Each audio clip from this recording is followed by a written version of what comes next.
የተደበቀው ከባድ መሳሪያ ወጣ። የኤርትራ ጦር ገብቷል።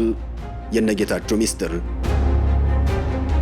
በጅቡቲ፣ በሴሸልስ፣ በደቡብ አፍሪካ ፕሪቶሪያ፣ በኬንያ ናይሮቢ የተካሄደው የሰሜኑ ጦርነት የማስቆም የሰላም ጉዞም በደቡብ አፍሪካ ፕሪቶሪያ ተጠናቆ የትግራይ ህዝብና ክልልም የሰላም አየር እንዲተነፍስ ሆኗል። አሁን ግን ያ የሰላም አየር የጠፋ ይመስል መልሶ ጦርነት ይቀሰቀስ የሆነው እያስባለ ይገኛል። የትግራይ ጦርነት በሰላም ከተጠናቀቀ 2 ዓመታት አልፎት 3ኛ ዓመቱን እያዘ ይገኛል።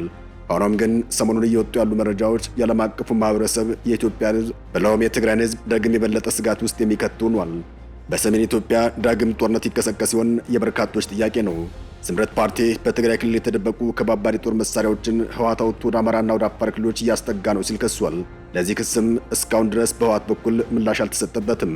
ህወሓት በርካታ መግለጫዎችን በማውጣት ቢታወቅም ዓለም አቀፍ መገናኛ ብዙሃን ሳይቀር የህወሓትና የመከላከያ ኃይሎች ወደ ግጭት እየገቡ ነው የሚል ክስ በሚያሰሙበት በዚህ ወቅት ህወሓት በጉዳዩ ዙሪያ መግለጫ ሲያሰጥ ቆይቷል። አሁን ግን ከድሮን ጥቃቱ በኋላ መግለጫ ሰጥቷል። በመግለጫውም የአንድ ግለሰብ ህይወት በድሮን ጥቃት እንደተገደለ ገልጾም የድሮን ጥቃቱ በንጹሃን ዜጎች ላይ ተቃጣ ሲል ከሷል። ጄኔራል ታደሰ ወረደም በወቅታዊ ጉዳይ መግለጫ ሰጥቷል። በመግለጫቸውም በፌዴራል መንግስቱ በኩል የጦርነት ዝግጅት አሊያም ከበባ የሚመስል ነገር ይታያል ሲሉ ከሰዋል።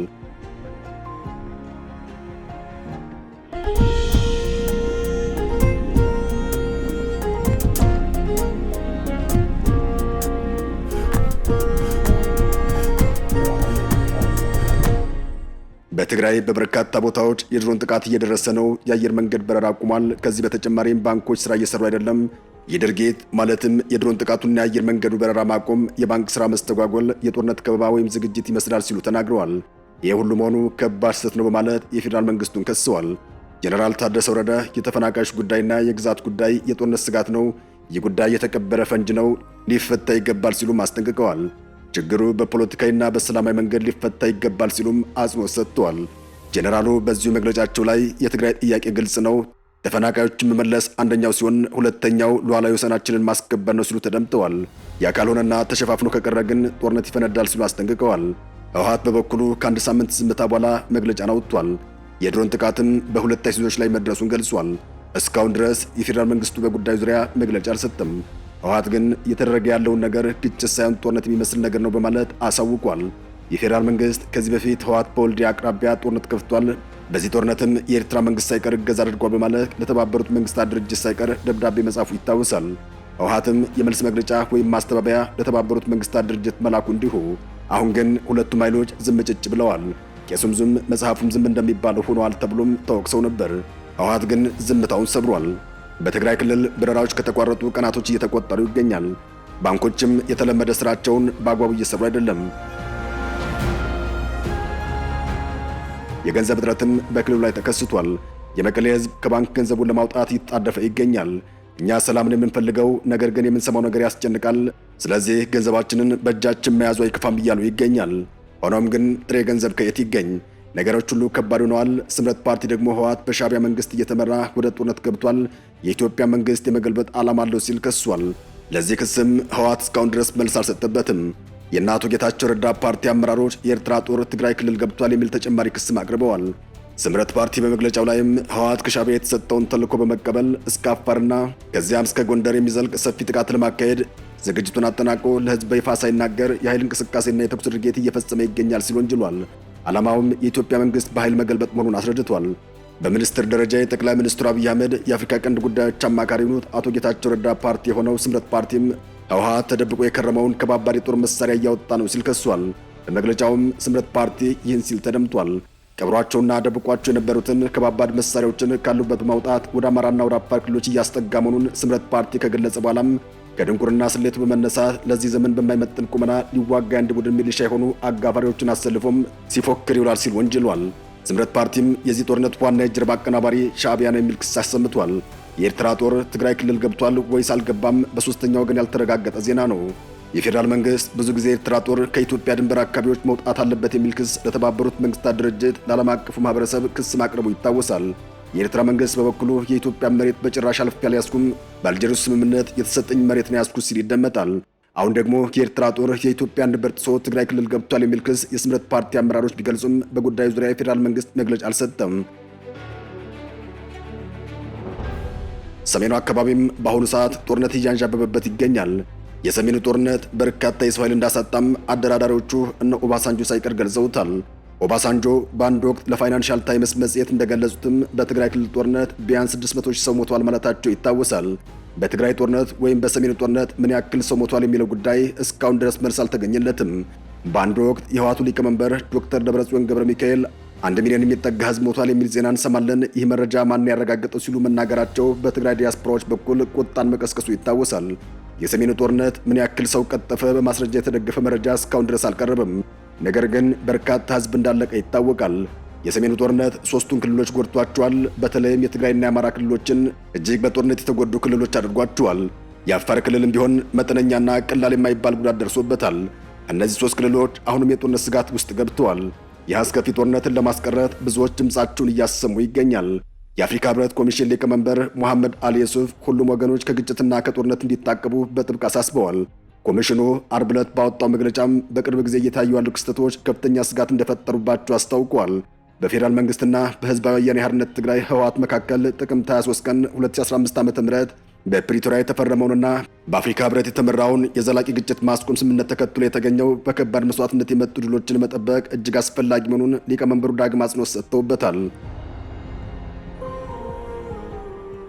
ለአፍሪካ ህብረት መልስ የሰጠው ህወሓት ለድርድሩ ዝግጁ ነኝ ሲል ተደምጧል። ህወሓት ለድርድሩ ዝግጁ ነኝ ቢልም ለአፍሪካ ህብረት በሰጠው መግለጫ ላይ ተፈናቃዮች ወደ ቦታቸው ካልተመለሱ የቀድሞ ወልቃይትና የራያ አካባቢ ወደ ትግራይ ክልል ካልተካለለ በስተቀር ጦርነት የማይቀር እንደሆነም እወቁልኝ ሲል ይህንንም መሸፋፈን አያስፈልግም ሲል ተደምጧል። በምርጫ ቦርድ እውቅና የተነሳው ህወሓት ሊቀመንበር ዶክተር ደብረጽዮን ገብረ ሚካኤል በሰጡት ምላሻቸው የአፍሪካ ህብረት የሰጠው መግለጫ ተቀባይነት ያለው መሆኑን ብለውም ህወሓት ለውይይትና ለመግባባት ዝግጁ መሆኑን ተናግረዋል። ህወሓት ሁልጊዜም ለሰላምና ለመረጋጋት ያለውን ቁርጠኝነትና በእውነተኛና ሁሉን አቀፍ ውይይት ለመሳተፍ ዝግጁ መሆኑን ተናግረዋል። ፕሪቶሪያው የተኩስ አቁም ስምምነት ሙሉና ውጤታማ በሆነ መልኩ ተግባራዊ ለማድረግም የአፍሪካ ህብረት የሚያመቻች መሆኑን በጉጉት እንጠብቃለን ሲሉም በደብዳቤያቸው ገልጸዋል። የአፍሪካ ህብረት ሊቀመንበር ሙሐመድ አሊ ዩሱፍም በትግራይ የተከሰተውን ውጥረት ለማቃለል ላደረጉት ተነሳሽነት አመስግነዋል። ሆኖም ግን ግጭቱ አሁንም እንደቀጠለ ይገኛል። የፌዴራል መንግስትም በመግለጫ ስለ ግጭቱ ያሳሰበው ነገር የለም። ነገር ግን የመንግስት ተቋማት ሳይቀር በሶስቱ ክልሎች ግጭት እንዳለ አልደበቁም። የኢትዮጵያ ሰብአዊ መብቶች ኮሚሽን ኢሰመኮ ካለፈው ሳምንት እሁድ ጀምሮም በትግራይ በአማራና በአፋር ክልሎች መካከል በሚገኙ አንዳንድ አዋሳኝ አካባቢዎች ግጭቶች መቀስቀሳቸውን ባወጣው ሪፖርት አሳውቋል። በተለይም በጸለምት መጋሌና አባላ አካባቢዎች የተነሱ ግጭቶች ለሰው ሕይወት መጥፋትና ለአካል ደህንነት ስጋት የሚጥሉ ናቸው ሲል አስታውቋል። እንደ ኢሰመኮ መግለጫም ሶስቱን ክልሎች በሚያዋስኑ ስፍራዎች ላይ ግጭት የተነሳው ከእሁድ ጥር 17 ቀን ጀምሮ እንደሆነ ገልጿል። መግለጫው ግጭት ተካሂዶበታል በሚል የጠቀሰው አንዱ ስፍራም የትግራይና የአማራ ክልሎች የሚወዛገቡበት ጸለምት እንደሆነ ተነግሯል። ግጭቶቹ በወለዱት ስጋት ሳቢያም ነዋሪዎች በኮማንድ ፖስት ሲተዳደሩ ከቆዩ በኋላም ከአላማጣ ከተማና ከሌሎች አካባቢዎች የተፈናቀሉ መሆናቸውን እንዲሁም በሰዎች እንቅስቃሴ ላይ ገደቦች መጣላቸው እንደተዘገበም ኮሚሽኑ ገልጿል። በተለይም በጸለምት ወይም በጠለምት በመጋሌና በባላ አካባቢዎች የተከሰቱ ግጭቶች ተከትሎም የሰዎች ሕይወት፣ የአካል ደህንነት፣ የነጻነትና የንብረት መብቶች ስጋት ላይ የሚጥሉ ሁኔታዎች መፈጠራቸውን ኢሰመኮ ጠቅሷል። በተቋሙ መግለጫ ላይ የትግራይና የአፋር ክልሎችን በሚያዋስኑ ስፍራዎች የሚገኙ መጋሌና ባላ አካባቢዎች ተጠቅሰዋል።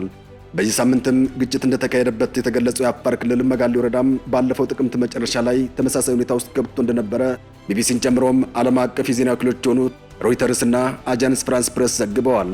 ለዚህም የደህንነትና የዲፕሎማቲክ ምንጮችን ዋቢ አድርገው ባወጧቸው ዘገባዎች ላይ በጠለምት አካባቢ የትግራይ ኃይሎችን ከኢትዮጵያ ሰራዊትና ከአማራ ሚሊሻዎች ጋር ውጊያ ማድረጋቸውን አመላክተዋል።